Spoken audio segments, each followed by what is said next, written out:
Buenas noches, gracias por acompañarnos. En nombre de Editorial Planeta les damos la bienvenida. Es siempre muy grato saber que estamos con ustedes aquí y es importante para los escritores saber que los lectores los siguen. Esta presentación de Mito 5, otro de los libros de Felipe Piña, será alrededor de 1 hora y cuarto más o menos. Estaremos aquí escuchando lo que ha ocurrido entre 1955 y 1966.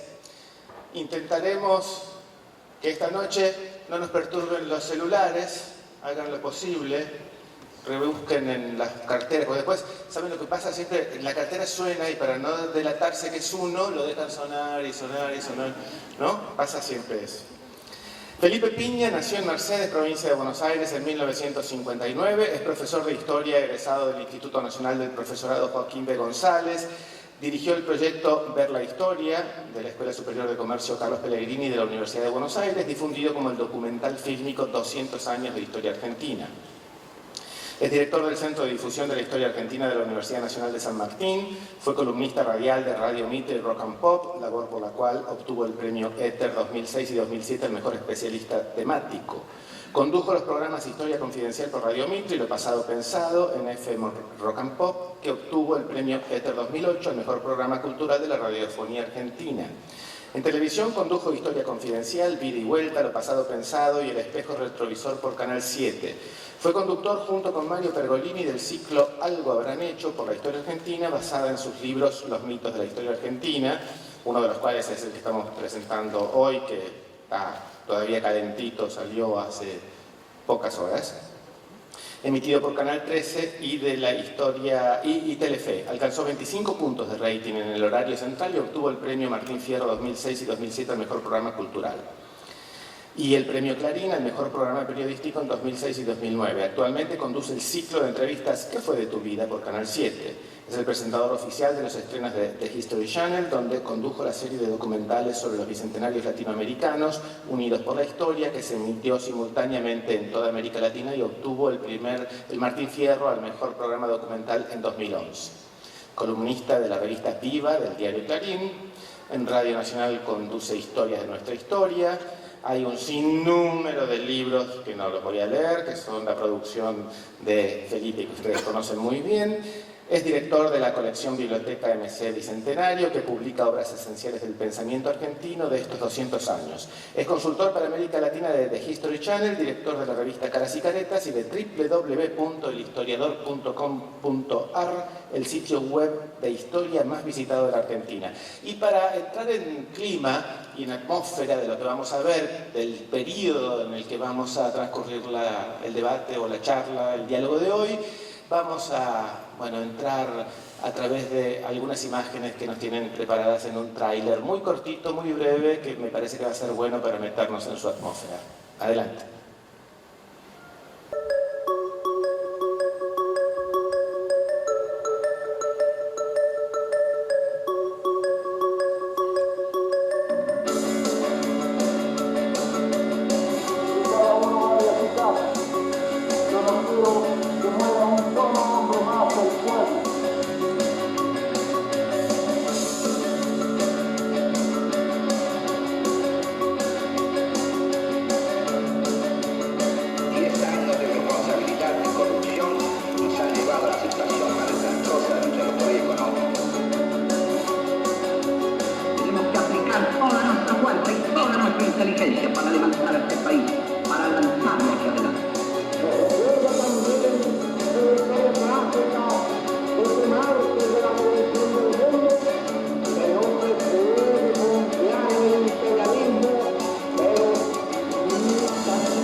patriotismo al cargo de presidente de la nación y observar fielmente los fines revolucionarios, el Estatuto de la Revolución y la Constitución de la nación.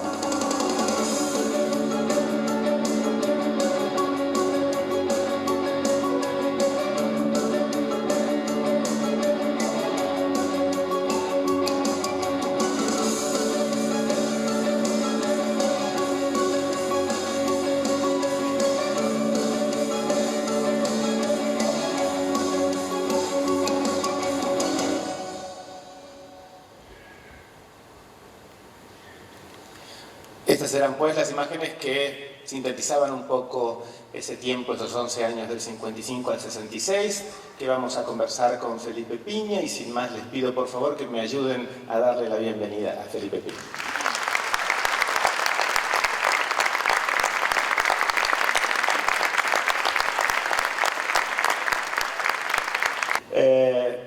Felipe, veíamos recién las imágenes y comenzaban obviamente con un bardeo en la Plaza de Mayo. Irrumpe la Revolución Libertadora con la consigna de terminar con años de persecución, de autoritarismo.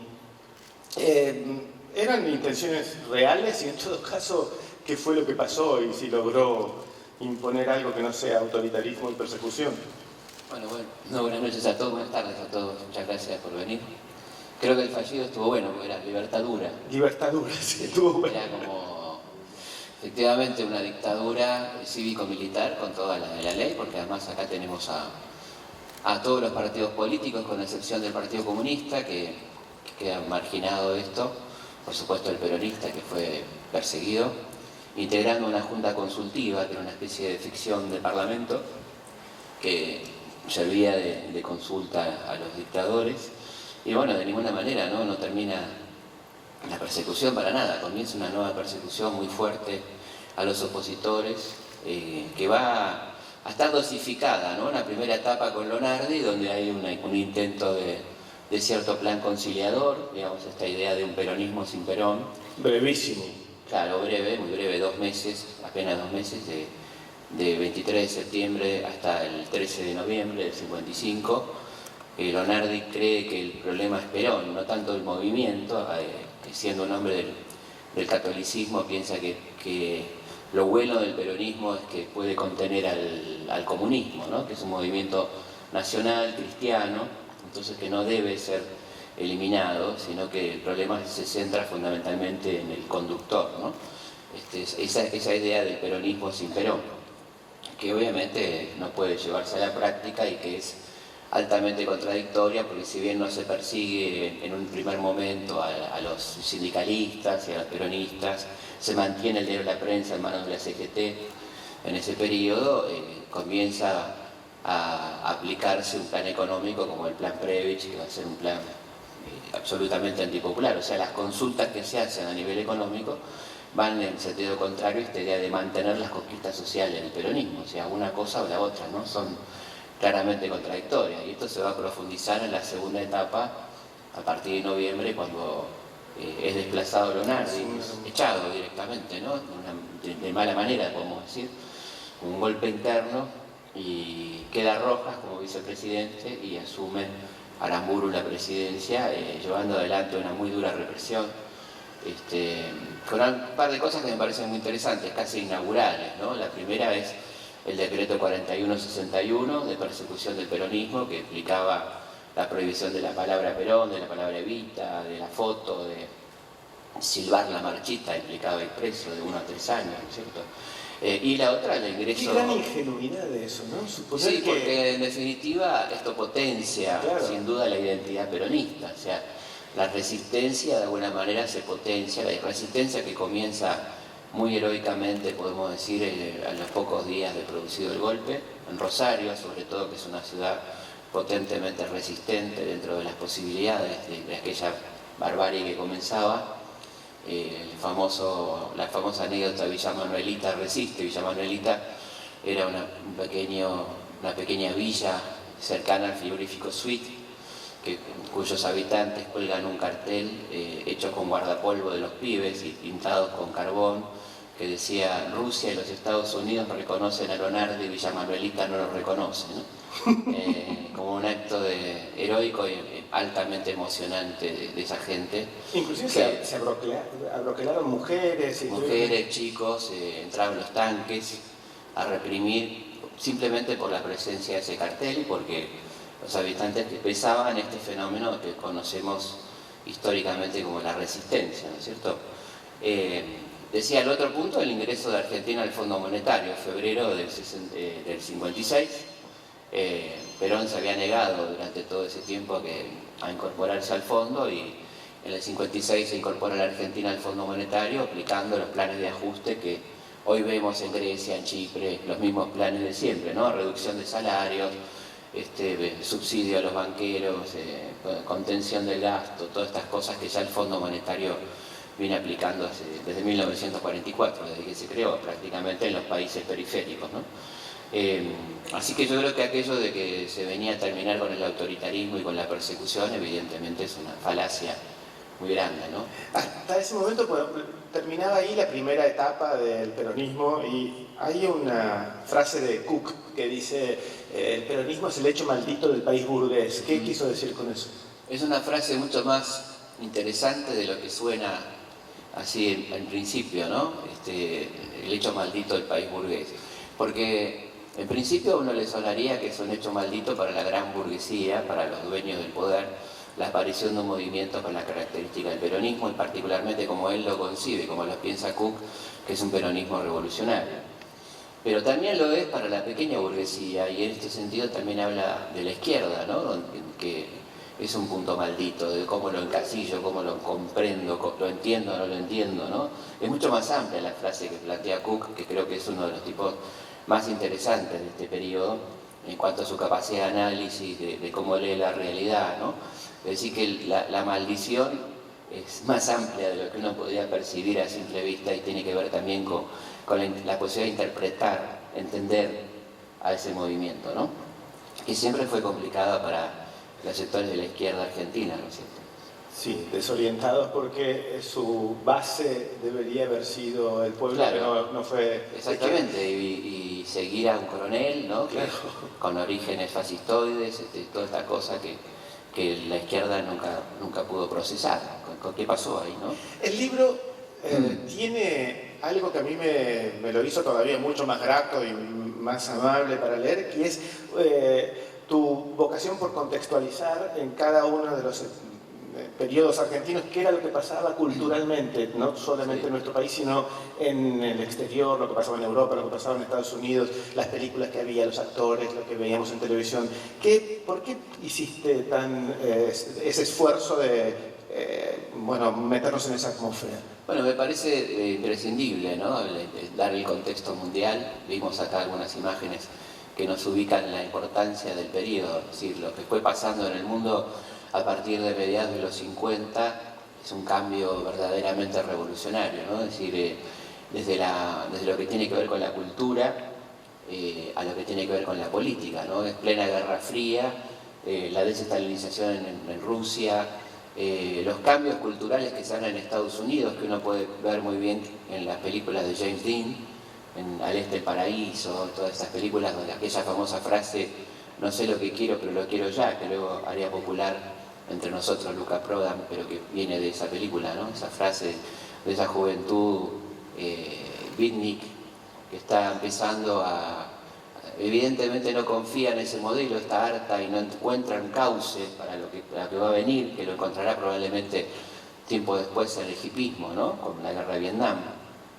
Es la época evidentemente implica el inicio de la década del 60, un año antes, con la Revolución Cubana, un hecho que va a modificar el mapa mundial y particularmente el mapa latinoamericano. Es decir, la irrupción de Cuba como modelo socialista va a cambiar completamente las concepciones en América Latina, ¿no? La paranoia de Estados Unidos, la configuración de modelos militares, dictaduras en la región, evidentemente la descolonización de África, ¿no?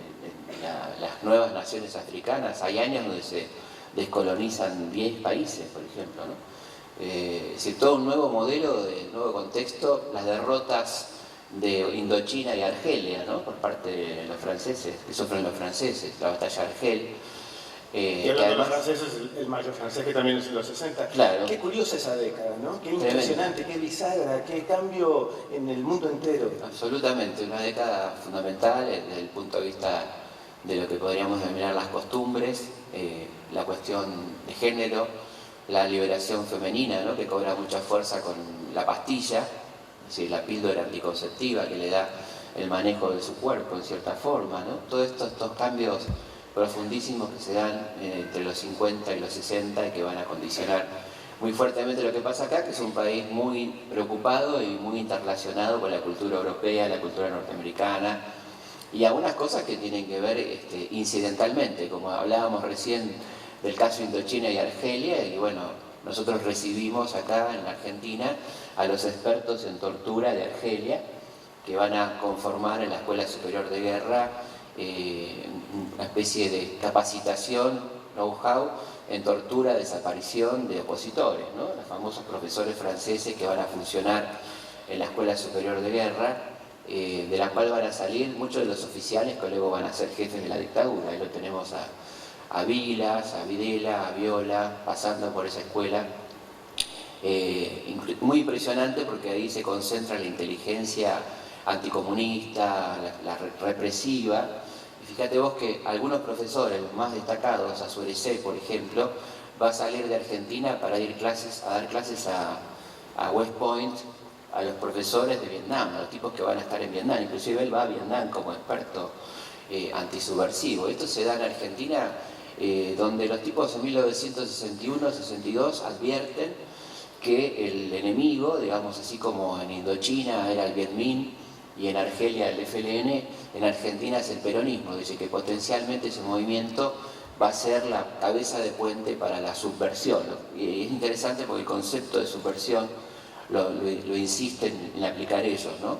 Y hablan de eso, que aparentemente el peronismo es un movimiento cristiano y anticomunista, pero que claramente se está convirtiendo en la dinámica de la resistencia en un peligroso movimiento subversivo. Esto lo dicen en 1961, 1962 estos profesores, ¿no? Mencionaste recién los 2 meses de Leonardi, sin pensar que tenía que ser un adivino en retrospectiva, ya que él hubiera, desde Sartre a la fecha sabemos que no existe, pero ¿hubiera sido posible lo que quería Leonardi, un peronismo sin Perón? No, porque hay una contradicción, ¿no? Como decíamos, ese peronismo que plantea él, o esa incorporación de sectores populares, se da en un marco de una aplicación de medidas económicas completamente antipopulares, digamos, ¿no? Si yo quiero mantener un modelo económico inclusivo, un modelo social inclusivo, no puedo aplicar las políticas que se plantean desde el Fondo Monetario, las políticas de Previch, por ejemplo, que eran volver al campo, redistribuir la renta en sentido negativo, es decir, se decía que había una distribución demasiado positiva para los trabajadores, que eso era negativo para el país, había que bajar los salarios, contener los precios, con lo cual eso desdecía cualquier intento de volver al modelo peronista, de mantener algo del modelo peronista clásico, ¿no? Evidentemente. Perón decía que para su derrocamiento habían contribuido 2 factores esenciales. Primero, el dinero que puso la oligarquía y la prédica que puso la iglesia. ¿Qué tan cierto era eso? Bueno, sí, evidentemente, ¿no? Yo creo que la iglesia es la que conforma la conducción y la aglutinante del bloque de poder que va a dar el golpe del 55. Ya en el 54 comienza el conflicto y para el 55 tenemos un bloque antiperonista muy fuerte conformado por la Iglesia Católica como centro, ¿no? Inclusive en los bombardeos a la Plaza de Mayo de junio del 55, los aviones tienen el famoso Cristo vence, que va a dar origen luego a Perón vuelve, ¿no? Sí, la resistencia va a convertir esa cruz en una P, ¿no? Y vendrá el Perón vuelve, efectivamente. Sí. Bueno, y perdón, en la iglesia es un factor decisivo, sí, evidentemente, y lo será durante toda esta década, ¿no? De manera muy importante, una presencia política muy fuerte de la iglesia con algunos tipos muy interesantes. ¿En qué sentido? En el sentido del ejercicio del poder, ¿no? Son gente que nos sentaríamos a tomar un café, a charlar, ¿no? Gente del barrio, digamos. Pero un Cayano, un Aramburu, eran gente de mucho peso político en aquel momento. Sí, la procesión de Corpus Christi se transformó Claro. en una manifestación opositora al gobierno. Exactamente. Hay una carta muy interesante que reproducís en el libro del Che Guevara a su madre. Uno tiene en la cabeza que el Che Guevara era antiperonista. Sin embargo, él manifiesta tristeza por el derrocamiento de Perón. Es una carta muy linda porque él se va enojado con Perón, ¿no? Como muchos jóvenes de clase media estudiantes que habían sufrido cierta persecución en las facultades, innegable, y se va enojado, se va con ese sentimiento, y le pasa que cuando se entera del golpe de Perón y lee la prensa norteamericana y la prensa internacional, le cuenta a la madre, que sabía que era muy antiperonista su mamá, le dice, bueno, no te pongas contenta porque los que se están poniendo contentos por el derrocamiento de Perón son los enemigos del pueblo de todo el mundo, ¿no? Digamos, evidentemente vos sabés que a mí no me caía simpático este hombre y estoy pensando en cómo verlo, digamos, pero por lo pronto, si el pueblo sufre y si estos tipos se alegran por su caída, algo está pasando, ¿no? Es una carta muy íntima, muy linda. Sí. Él tenía una extraordinaria relación con su mamá, ¿no? Con Celia, una mujer muy importante en su vida, y entonces se sincera. Además, ella era un cuadro comunista, ¿no? Sí, ella era una mujer claramente de izquierda, Claramente de izquierda. cercana al Partido Comunista, e inclusive le dice algo muy interesante, dice, tené cuidado porque estos que vos ahora te pones contenta por la revolución, te van a perseguir y te van a meter presa, y efectivamente la meten presa, o sea, poco tiempo después Celia Guevara va presa. Decime, hubo algunos intentos, algo mencionaste recién de Rosario y de la Villa, pero ¿hubo intentos más serios de la organización peronista para resistir? Sí, y yo creo que es muy interesante lo que se da en la resistencia, porque uno dice la resistencia, bueno, hubo varias resistencias y hubo el intento de comandos seriamente organizados, más o menos 5.000 comandos en todo el país. Los comandos pueden ser de 10, de 7 personas, con diferentes grados de operatividad, algunos armados, básicamente para el sabotaje o para los llamados caños, que eran las bombas que se metían en algunos lugares, y después fuertemente lo que tenía que ver con lo sindical, ¿no? El fuerte activismo sindical que tuvo la resistencia y la participación de las mujeres central y de la rama juvenil, es decir, la incorporación de jóvenes a esa resistencia que van a conformar en 1957 la primera JP. ¿Y Perón desde el exilio alentaba, desalentaba? Sí, desde ya, ¿no? Perón, uno se da cuenta que la estrategia de Perón pasa por golpear cuando elige como al único heredero que designa Perón en toda su vida, que es a John William Cook. Es decir, elige un hombre que sabe que va a confrontar, que va a llevar adelante una política de confrontación con la Libertadora.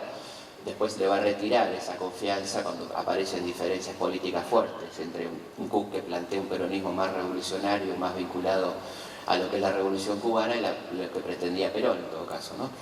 Pero evidentemente Perón alienta la resistencia en esos primeros años. Hay las órdenes que mandaba Perón que llegaban a través de María de la Cruz a Chile, todo un sistema de correspondencia muy interesante porque obviamente todo era clandestino, y de ahí llegaban a la Argentina las órdenes de Perón o de Panamá o de Venezuela, inclusive esa famosa carta a Aramburu que manda Perón donde lo desafía a pelear, ¿no? Si quiere a puño limpio, a tiros, en la frontera, lo desafía a Aramburu, una famosa carta de Perón. Mencionaste recién el ingreso al Fondo Monetario Internacional que estaba resistido por Perón. Vimos en imágenes algunas caras conocidas, sí, el manejo de la economía en el país, eso yo estaba Álvaro Sogaray. Sí. ¿Cómo fue la política económica de la Libertadora? Bueno, fue una política completamente, diríamos hoy, neoliberal, ¿no?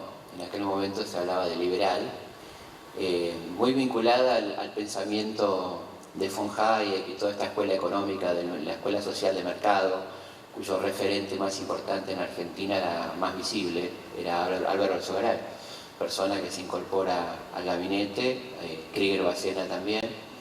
Y vamos a ver en este periodo esta idea de, evidentemente, retrotraer los relojes, ¿no? Volver a la Argentina agroexportadora, recortar todo tipo de beneficios para la gente, bajar el presupuesto educativo, el presupuesto sanitario, subsidios a los exportadores, es decir, vuelta atrás, el desarme del Estado benefactor, ¿no? Claramente, con cosas muy notables de revancha social también, ¿no? Ahí aparece un contraalmirante Rial que dice, le dice a un grupo de sindicalistas que estaban esperando para ser atendidos, le dice, recuerden que la Revolución Libertadora se hizo para que el hijo del barrendero muera barrendero, ¿no? Y eso es un poco una síntesis, me parece muy interesante, de qué implicó esta regresión, la revancha que se manifestó, por ejemplo, en la destrucción de la Fundación Eva Perón, ¿no? De esos muebles, sus juguetes, o sea, quemar en pilas juguetes para niños, sábanas, frazadas porque tenían el logo de la Fundación, arrasar la ciudad infantil. Y pulmotores. Los pulmotores, ¿no? Destruir pulmotores que después fueron tan necesarios en la epidemia de polio del 56, hubo que importarlos porque habían sido destruidos por estos tipos porque tenían el loguito con la cara de Evita.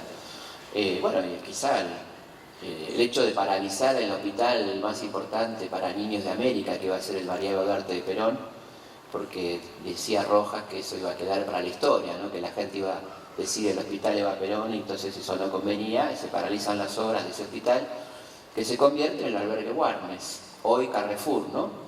Es decir, era un lugar abandonado, iba a ser el hospital de niños más grande de América, y queda paralizado para no honrar la memoria de Evita, ¿no? Esto era un poco la cuestión. Y finalmente el secuestro del cadáver de Evita, ¿no? Que es parte de esta revancha, donde evidentemente parecía concentrarse más el odio en ella que en él, ¿no?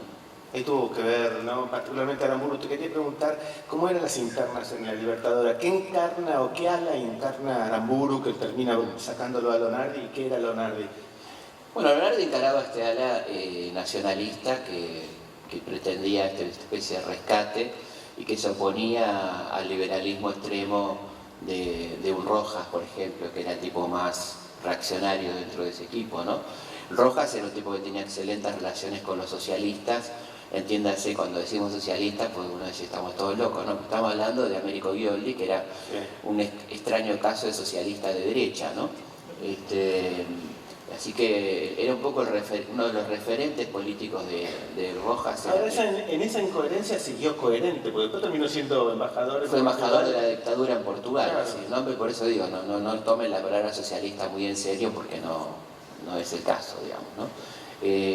Pero bueno, sí, era un tipo que se decía liberal, un tipo que era un fanático antiperonista, absolutamente, y luego van a demostrar él y Aramburu fanáticos anticomunistas, ¿no? En la famosa Operación Cardenal, muy poco conocida, que es una racia de comunistas en la que cae preso, por ejemplo, Pablo Neruda, que estaba de paso por Buenos Aires, y lo meten preso a Neruda. Qué suerte tuvo, sí. Pasaba por acá. Al queridísimo maestro Pugliese, al que lo mandan al barco París, y él escribe, estoy anclado en París, con su humor.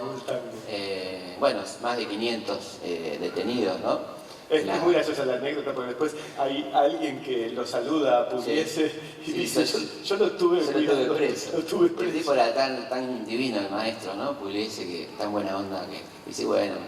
No, dice que inclusive le tocaban, que había un piano ahí desvencijado y tocaba el piano para los presos que estaban ahí en el barco, ¿no?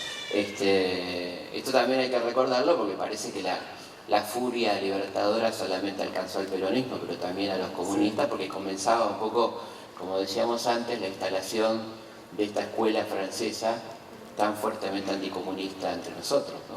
Mencionaste recién el tema del secuestro del cadáver de Perón. ¿A quién se le ocurrió esa gira del cadáver tan estrafalaria, mandarlo a Italia, enterrarlo? Bueno, tiene que ver con una idea esencial, que es que el cadáver de Evita no se podía enterrar ni en Uruguay, ni en Paraguay, ni en Chile, ni en Bolivia, en ningún país cercano, porque eso hubiera conformado inmediatamente peregrinaciones para ir a visitar la tumba. Y la paranoia de los libertadores con Evita era muy grande, porque pensá que bombardean la residencia donde muere Evita, un lugar histórico como el Palacio Unzué, acá nomás, en Austria y Libertador. Un lugar histórico, un patrimonio histórico nacional, ¿no? De 1852. La bombardean simplemente porque ahí murió Evita y ellos pensaban que ahí iba a ir los peronistas a llevarle flores, entonces querían impedirlo. Incluso proyectan la Biblioteca Nacional, es decir, donde vivió la barbarie, digamos, está la idea, tiene que estar la cultura, ¿no? Como esta es un poco la impronta, porque la Biblioteca Nacional, como ustedes saben, está donde estaba la casa donde vivían Evita y Perón, así como el monumento a Sarmiento está donde dormía Rosas, en el Parque 3 de Febrero, ¿no? Estas cosas que tenemos en la historia argentina, y el monumento a Lavalle mira a la casa de los Dorrego, en un acto además de muy mal gusto, ¿no? De mala leche, además, porque imagínense la familia de Dorrego tener que ver al pibe todos los días, no es muy simpático, ¿no? Además es muy interesante porque el monumento a Lavalle no hay forma de no verlo, porque ustedes van por Lavalle y si no están atentos se lo llevan puesto, ¿no? El de Dorrego está secuestrado, está en Viamonte, el desafío que lo vean, el de Dorrego, porque está en Viamonte y Suipacha, en el edificio de rentas, un lugar a que la gente va con muy poca gana, no va a pagar impuestos. Está enrejado en un costado, no hay perspectiva para ver un hermoso monumento, es un hermoso monumento muy grande, y la verdad es que no hay perspectiva porque son dos calles muy angostas, si te parás en el medio te va a ir mal, digamos, porque pasa mucha línea de colectivo, y es una diferencia interesante. Pero volviendo a Evita, ahí entonces deciden sacarla del país. En el medio hay toda una cuestión muy loca del cadáver recorriendo distintos lugares de Buenos Aires, en casas particulares de marinos, en casas operativas de la Marina, hasta que, bueno, deciden sacarla del país. La decisión la toma Aramburu y se habla con el propio Papa y colabora a la Orden de San Pablo y se lo saca del país clandestinamente bajo un nombre falso de María Maggi de Magistris, y se la entierra en el cementerio de Milán, donde va a estar hasta 1971 clandestinamente, ¿no? La Iglesia metida en eso también. Es lógico suponer que la autorización que la Revolución Libertadora hizo a la Iglesia de poder crear sus propias universidades es como en agradecimiento al apoyo recibido por parte de la Iglesia para derrocar a Perón. Sí, es muy interesante porque el decreto de Loro Magni, que era el ministro de Educación, digamos, es un decreto que habilita que las universidades privadas den títulos habilitantes. Pero como la presión de los partidos laicos es muy fuerte y la Libertadora necesitaba mucho de ese apoyo, ese decreto no se reglamenta y va a ser retomado después por Frondizi, que lo va a convertir en ley. Pero hay una movida muy fuerte en universidades, en los partidos políticos, para que eso no ocurra. O sea que la intención de la Libertadora de evidentemente pagarle a la Iglesia de alguna manera el favor de haber acompañado se va a concretar recién con Frondizi unos 3 años después, ¿no? Mencionabas recién que Perón alentaba la resistencia. Hay un episodio muy importante que es el levantamiento de Valle. Sí. ¿Ese también tuvo anuencia de Perón? No, Perón no apoya el levantamiento de Valle. A Perón lo van a ver algunos representantes civiles del comando que estaba preparando la revolución de Valle. Perón lo desautoriza, dice que no cree en los cuartelazos, que no está de acuerdo con esa metodología. Y les advierte que es muy probable que ese movimiento esté altamente infiltrado, cosa que efectivamente así fue, ¿no? El intento de Valle de entrada está muy infiltrado por las fuerzas, por los servicios de inteligencia de la Libertadora, y la verdad que rápidamente es desactivado y salvajemente son fusilados todos los complotados y gente que no tenía nada que ver, como la que estaba escuchando la pelea en la casa de Florida, como cuenta Walsh. 26 personas. 27. Y bueno, es muy conmovedora la carta. La carta de Valle es tremenda, ¿no? A la mujer y a la hija es increíble. Recordemos que los fusilamientos son en Lanús, en Campo de Mayo, en La Plata, todos sin juicio previo. Aramburu se va a una gira por Rosario y Santa Fe y deja firmados postdatados los decretos, por las dudas, y lo deja Rojas. El decreto de pena de muerte sin juicio previo, cosa que se aplica, y todos los fusilados son fusilados sumarísimamente sin ningún tipo de juicio. La carta de Valle es una carta muy parecida a la carta de Dorrego a su mujer, ¿no? Muy de ese estilo, ¿no? Muy tremenda realmente. Proscripto el peronismo, obviamente la Unión Cívica Radical tenía las mayores posibilidades de ganar las elecciones, sí. Pero allí había liderazgos, el de Frondizi, el de Balbín, que diferencias ideológicamente tenían estos dos políticos? Bueno, Balbín es el continuador de la Libertadora, o sea, la Libertadora le da a Balbín, lo apoya directamente, esto está en los documentos en el libro, es el candidato oficial de la Libertadora, y evidentemente esta cuestión va a complicar la interna radical. Antes de esto, la Libertadora llama, según palabras de Américo Ghioldi, a un recuento globular, ¿no? Es interesante porque él está pensando en los glóbulos blancos, que serían la infección peronista, ¿no? Y lo que va a pasar es una enorme infección de votos blancos, de glóbulos blancos, porque en esas elecciones de constituyentes, para reformar la Constitución Nacional, el peronismo vota en blanco y obtiene la mayoría, que por supuesto no tiene aplicación en los hechos, pero sí un fuerte peso político. Ahí es donde Frondizi se da cuenta que es muy difícil que un futuro gobierno pueda gobernar con la mayoría de la población proscripta. Y ahí es donde se fractura el radicalismo y la Unión Cívica Radical Intransigente, liderada por Frondizi, y la Unión Cívica Radical del Pueblo, liderada por Balbín. ¿Llegan las elecciones finalmente? Van divididos a las elecciones.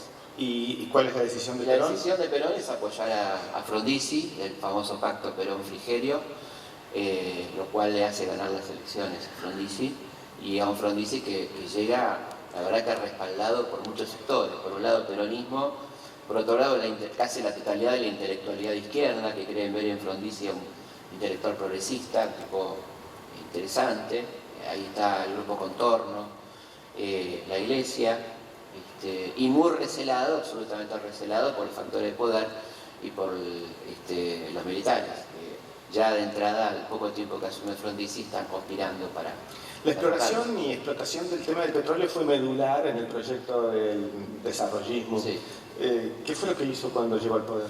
Bueno, primero hay que decir que Frondizi era uno de los tipos más expertos en el tema petróleo, ¿no? Con un gran libro como fue Petróleo y Política, escrito en el 54, un poco contra Perón, porque era el momento que se estaba debatiendo los contratos con la California, la compañía Standard Oil de California, y entonces él, como jefe de la bancada radical, hace una defensa del petróleo nacional y de YPF, del rol de YPF fundamentalmente.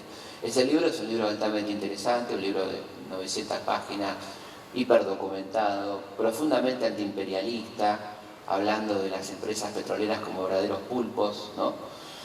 Cuando llega al poder, la verdad que eso va a quedar de lado, y lo que va a hacer al contrario, va a firmar contratos petroleros con las compañías norteamericanas, bastante leoninos, muy desfavorables al país, incluso con acusaciones de forma, en cómo se firman los contratos, en actos de corrupción. ¿Por qué esa traición? ¿Presiones Bueno, locales? creo que presiones. Él dice que una cosa era lo que él sentía antes de llegar al poder, otra cosa cuando vio lo que se encontró, lo cual no es cierto porque hay documentos previos de análisis muy concienzudos de cuál era el panorama argentino, por ejemplo, hecho por Frigerio, que era muy cercano a la realidad, así que no es que hubo sorpresa de encontrarse con otro país. ¿En qué se basó el pacto de Perón-Frondizi y en todo caso, qué fue lo que Frondizi incumplió y cuándo rompieron entre ellos? El pacto era un pacto de 14 puntos donde hablaba de, por ejemplo, la libertad de los presos, a una modificación del programa económico, a leyes que favorecieran la asociación gremial, una política económica distinta, un aumento de salarios. Y en un primer momento Frondizi cumple algunas de estas cosas.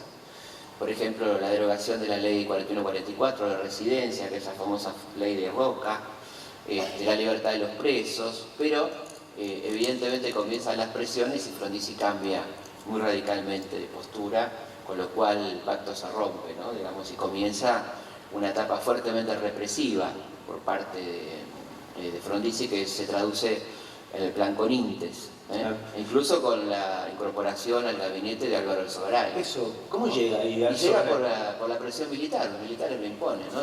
Recordemos que Frondizi tuvo 33 planteos militares, ¿no? Y uno de los ejes era imponer... Sí, 33 planteos en el tiempo que estuvo, que fue muy escaso. Sí. ¿Y el CONINTES exactamente qué era? Que conmoción interna del Estado, es un plan, digamos, de represión que habilitaba a las Fuerzas Armadas a detener gente sin ningún tipo de juicio previo, inhabilitaba el artículo 18 de la Constitución, entonces podía ser preso simplemente porque decidía un comandante militar que eran subversivos o estabas actuando fuera de la ley. Y así, a ver, que hubo miles de presos políticos en ese periodo, ¿no? Y resistencias muy fuertes, como por ejemplo la del frigorífico Lisandro Latorre, Mataderos, que fue histórica, ¿no? Pienso, ¿cuántas concesiones tuvo que hacer ese hombre? ¿Habrás pensado, bueno, hasta aquí llego? No, hasta que lo golpearon, porque realmente Sí. fue dando... Sí, concedió todo lo que le pidieron y no alcanzó. No alcanzó. Una visita muy interesante por los ribetes que tuvo, casi cinematográfica, fue la visita del Che. ¿Motivada por qué? ¿Y qué consecuencias tuvo? Muy curioso el porqué, porque el Che estaba en Punta del Este representando a Cuba en la conferencia de la OEA de Punta del Este, que sería la anteúltima conferencia de la que participa Cuba. Y entonces ahí el pedido que le llega a Frondizi es nada más y nada menos que el presidente Kennedy, que le pide sondear al Che para ver si se podía mediar, ¿no? Si la Argentina podía mediar entre Estados Unidos y Cuba. O sea que el pedido viene por parte de Kennedy, Frondizi recibe al Che, hay una reunión que dura más o menos unas 4 horas, donde hablan de este tema, de la actitud de Cuba frente a la idea de exportar la revolución o de crear otro frente de guerrilleros en América. Frondizi insiste mucho con esto.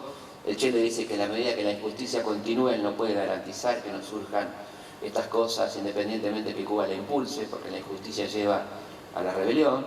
Hablan de marxismo, hay una especie de... Frondizi le toma una especie de examen, sí. Y el Che le dice, bueno, que puede ser que él no sepa tanto marxismo como Frondizi. También expresa eso el Che, ¿no? Que reconoce que Frondizi era un especialista. Sí, aparte porque tenía un hermano que era el marxista más importante de América Latina, no sé si de América Latina, casi de América Latina, de Argentina seguro, que era Silvio Frondizi, un hombre que va a dar clases de marxismo a Cuba. Y le dice Che a Frondizi, bueno, puede ser que me falten algunos conocimientos, pero yo hice la revolución, ¿no? Digamos, mal no está. Y bueno, lo que pasa con esas reuniones es que los servicios de inteligencia argentinos lo van a usar como un elemento contra Frondizi. Luego se inventan unas cartas cubanas que nunca existieron, también para socavar la imagen del presidente, que ya venían pensando en derrocarlo, uno de los tantos intentos de golpe, ¿no? Viene el enfrentamiento de lo que se llamó, digamos, la división entre azules y colorados. ¿Qué fue eso? Bueno, eso viene después del derrocamiento de Frondizi, que se produce porque gana el peronismo en la provincia de Buenos Aires. Ah, claro, sí. Ahí es derrocado Frondizi, directamente le avisan un viernes y el domingo gana el peronismo en la provincia, ustedes lo echamos. Frondizi creía que ganaba y les convenció a los militares que iba a ganar. Sí, Frondizi tenía la idea de que iba a ganar y que iba a terminar con esa sombra del peronismo. Por supuesto se equivoca de medio a medio, el peronismo gana en Buenos Aires y como... En ese sentido, los militares cumplieron su palabra y lo derrocaron, ¿no? Y ahí hay una cosa muy interesante, que es el presidente del Senado en ejercicio, porque el vicepresidente Frondizi había renunciado, era Gómez. Guido asume la presidencia casi clandestinamente para evitar que asuma Poggi, que era el golpista, el general Poggi. Es muy gracioso lo que contás en el libro, que bueno, el vicepresidente se esconde, asume clandestinamente. Cuando llega Guido a la Casa Rosada, está el general Poggi sentado en el sillón de Rivadavia, ¿no? Y le tiene que decir Guido, por favor, déjeme sentar, ¿no? Una cosa de los hermanos Marx, burdo completamente. Y ya lo que hacen ahí es ponerle las condiciones de cómo va a gobernar ese hombre totalmente controlado por los militares. ¿Qué persona era Guido en el sentido? ¿Asumió como una entrega, como una actitud de generosidad porque era lo mejor o le gustó? No tenía más remedio, me parece a mí, ¿no? Era como no había mucha alternativa. Así que eso fue lo que pasó de alguna manera. Un gobierno realmente lamentable para la Argentina, con ministros de Economía como José Alfredo Martínez de Oz, como Crier Bacena, como Hueve, Sí, gente tremenda que luego vamos a repetir en nuestra historia en otras circunstancias. Sí, porque regresan después. Exactamente. ¿No? Y un hecho, ¿no? Impresionante, que es el secuestro de Felipe Vallese, que es un poco el antecedente de la desaparición de personas. Un obrero metalúrgico secuestrado, torturado y desaparecido, ¿no? 1962, durante la presidencia de Guido. En el medio, bueno, azules y colorados. División del ejército entre dos sectores aparentemente antagónicos. Uno, el azul, con mucha presencia civil, con un comando civil compuesto por Mariano Grondona y Migens, que plantean de alguna manera la idea de que se pueda dar algún tipo de participación del peronismo en la vida política, pero no dicen cuál, ni cómo tampoco. Del otro lado los colorados, que son absolutamente prodictatoriales y que no quieren saber nada con ninguna participación del peronismo en la vida política. En realidad los dos se enfrentan por quién va a tomar la comandancia del ejército, quién va a tener el poder en un gobierno que no tiene poder. O sea, quien maneje el poder militar manejaría el poder. El enfrentamiento va a llegar a instancias muy bravas, con bombardeos, destrucción de material, aviones, perdemos ahí millones de dólares, vidas humanas, soldados, casi todos. Y en definitiva los derrotados, que son los colorados, son los que terminan venciendo porque imponen su idea de dictadura a la larga, ¿no? Porque van a ser los que van a terminar llevando a Onganía al poder, de alguna manera, ¿no? Ganaron perdiendo. Sí. Llega el 63. Sí. Y gana con la proscripción del peronismo Ilia. Sí. Una anécdota o una cosa muy superficial, pero realmente me asombra mirar que Ilia asumió la presidencia con 63 años.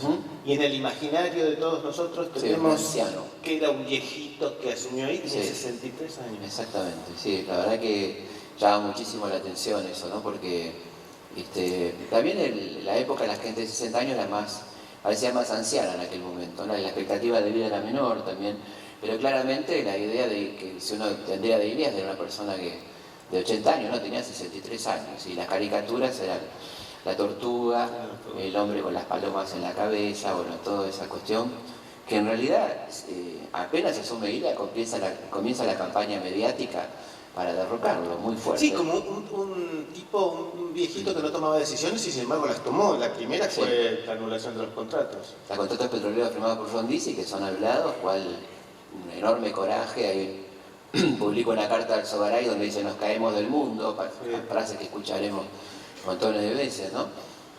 No nos caímos, no pasó nada, el hombre lo mantuvo hasta últimas consecuencias. La ley de medicamentos, de una enorme valentía, ¿no? Desafiando, como ustedes saben, uno de los poderes más grandes del mundo. Están los medicamentos, las fabricantes de armas y las drogas son lo que mueven la economía mundial, ¿no? Y enfrentó esa ley que ponía coto a los laboratorios, que exigía la publicación de realmente qué contenía cada medicamento. Se suponía que el costo era 1 y la venta era a 100 pesos, digamos. Ese valor era la diferencia. 1.000. Peor. Sí, y que además no tenían los componentes que se decían. Exactamente, porque hizo hacer un estudio muy importante por la Universidad de Buenos Aires, donde detectaron la ausencia de las drogas que decían y los costos que eran a veces 1000% de sobrefacturación en medicamentos básicos para la población. Sí, y que meterse con los laboratorios no es fácil, ¿no? Porque No, son un poderío económico en el mundo. Recurrieron al Fondo Monetario, sanciones contra la Argentina por parte de la banca europea.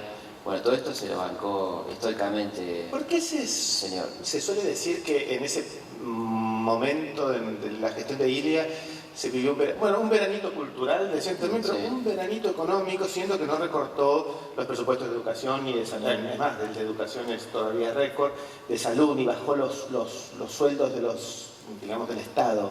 ¿Por qué entonces hubo un cierto florecimiento económico? No, bueno, la verdad es que el país tuvo buenas cosechas, él siguió con una política austera, pero de impulso a la industria.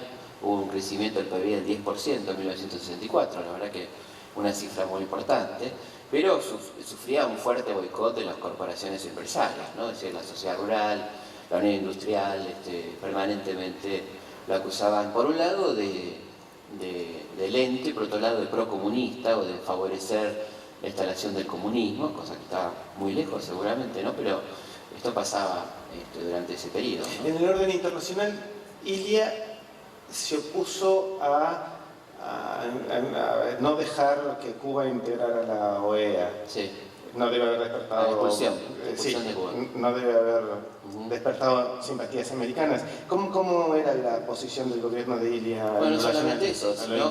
Eso de Cuba fue muy importante, y luego en contra de la invasión de Santo Domingo en 1965 se niega a mandar tropas y consigue el triunfo diplomático más importante de la Argentina en la historia del tema Malvinas, ¿no? la resolución que obligaba a negociar a Inglaterra y que no reconocía el carácter de pueblo originario a los kelpers de ninguna manera, ¿no? Cosa que hoy cobra mucha vigencia. Este logro diplomático se produjo en ese gobierno, en 1965. Tuvo bastantes conflictos con el poder sindical y sin embargo no hay antecedentes de ni represión ni persecución, en eso se mantuvo como bastante transparente. Solo que le tocó una etapa muy complicada porque evidentemente era el momento de auge de Bandor, el líder sindical más importante que tenía la Argentina en ese momento, que estaba de alguna forma compitiendo con Perón, ¿no? Entonces, independientemente de algunos reclamos claramente justos desde el punto de vista gremial, había una sobreactuación para demostrarle a Perón el poder que tenía el mismo Bandor. Pensemos que hubo 11.000 tomas de fábricas en aquel momento, ¿no?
Evidentemente sí presionó muchísimo al gobierno de Ilia y participó activamente del golpe y recibió, así como silbó al presidente Ilia, recibió con gran beneplácito a dictador Onganía cuando vino a esta casa en una carroza que no se usaba, que estaba en el Museo de Luján, ¿no? Que quería dar la imagen casi imperial de aquel personaje tan nefasto que era Onganía, que fue aquí muy aplaudido por la gente que lo recibió, ¿no? En tanto silbaron a Alfonso. Silbaron a Ilia en este caso. Y a Ilia después, también, sí, después también. Bueno, para silbar son buenos, sí. Sí. ¿Cómo fue el proceso de Ilia hasta llegar a las elecciones del 65? Porque en el 65 el peronismo, digamos, no gana con el nombre de Unión Popular, pero le va bastante bien. ¿Qué lectura se puede dar de esa elección? Bueno, efectivamente, lamentablemente se mantiene la proscripción, creo que fue un error del radicalismo en el poder en ese momento, pero se permite la participación de partidos neoperonistas con nombres como Unión Popular, donde para 1965 ya hay un bloque de 50 diputados peronistas, lo cual es una presencia parlamentaria importantísima, ¿no? Y eso da lugar a enfrentamientos internos por el poder que en el 65 se manifiestan en una situación insólita, como es que Bandor presente candidatos propios en la provincia de Mendoza, ¿no? Es decir, candidato de Bandor, el candidato de Perón, o sea, realmente increíble. Al punto que tiene que venir Isabel, ahí la conocemos en el 75 viene Isabel, efectivamente. Y el gobierno no la trata mal. No, el gobierno la trata mal porque entiende que eso puede facilitar cierta división del peronismo que creía que le convenía, ¿no? ¿A qué vino y qué resultó de eso? Él vino a señalar a los candidatos propios y a apoyar la campaña de los candidatos propios de Perón frente al desafío de Bandor. Y una cosa muy desgraciada que ocurre en ese viaje de Isabel es la aparición pública de José López Rega, integrante de una logia a la que pertenecía Isabel, que era Anael, y este hombre se incorpora al séquito y la verdad que nunca más se fue, ¿no? Daniel, ¿no? Sí, el hermano Daniel. Sí. Para desgracia de todos nosotros, ¿no? ¿Cuándo comenzó a gestarse el golpe contra Ilia? El golpe contra Ilia empezó a gestarse, yo creo que el mismo momento que asume, al poco tiempo que asume, pero con mucha fuerza en 1964, después de un famoso discurso de Onganía en West Point, la Academia Militar de West Point, donde él habla de la doctrina de seguridad nacional y dice que el ejército va a respetar a los gobiernos democráticos en la medida que considere que su acción no altera los valores occidentales y cristianos, ¿no? sí que estaba bien habilitando la posibilidad de una intervención militar que va a ser muy fuertemente acompañada por los factores de poder. Es un golpe muy financiado por los factores de poder, ¿no? Con solicitadas, con campañas mediáticas. Los medios de comunicación estuvieron muy implicados en eso. Efectivamente. Y la sociedad entera vivió, curiosamente, a la distancia, ¿no? Uno observa cómo mayormente la gente tiene un recuerdo, digamos, valorable y sin embargo, en ese momento no hubo nadie que acompañó.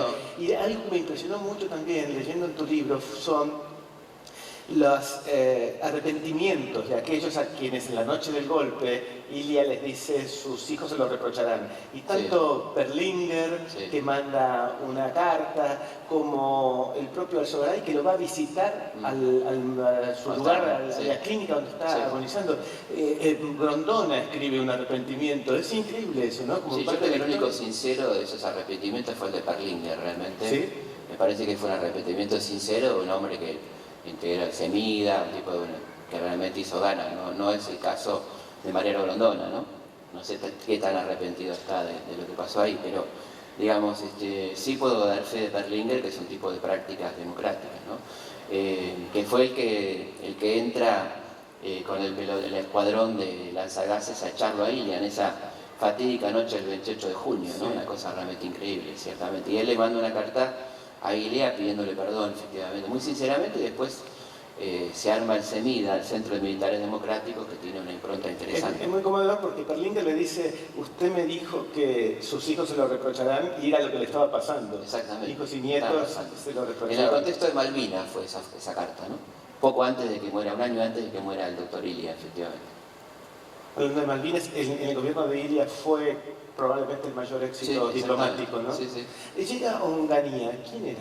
Onganía era un militar de caballería, un tipo con poca formación política, un católico fanático, digamos, con mentalidades muy atrasadas, la mentalidad medieval, podemos decir, de lo que era la moral, lo que era la política, con la idea de armar una dictadura al modelo Franco. Su personaje más admirado era Franco y él soñaba con quedarse 40 años en el poder, no duró apenas unos añitos, 4 añitos. Estoy pensando el 10%, ¿no? Cada vez que decimos un católico muy convencido tenemos que alertarnos, ¿no?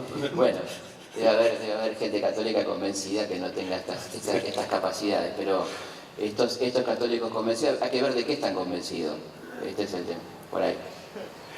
Un mes después, ya sé que nos estamos yendo al mito 6, supongo, pero un mes después se produce ingreso a las universidades, ¿no? La verdad que sí, yo creo que lo que define mejor a lo que va a hacer este gobierno es la noche de los bastones largos, que es la entrada a las universidades, golpear a los docentes, a los alumnos, un acto de barbarie, ¿no? que refleja muy bien lo que va a ser el golpe de Onganía, sin duda, una desgracia para el país, la llamada Revolución Argentina. Nos quedamos sin cientos de docentes. 600 y pico docentes, casi 700, que renuncian y se van del país acusados de comunistas, y resulta que la mayoría va a trabajar al MIT, a la NASA, a lugares muy importantes de Estados Unidos, perdiendo nosotros cerebros importantísimos, ¿no?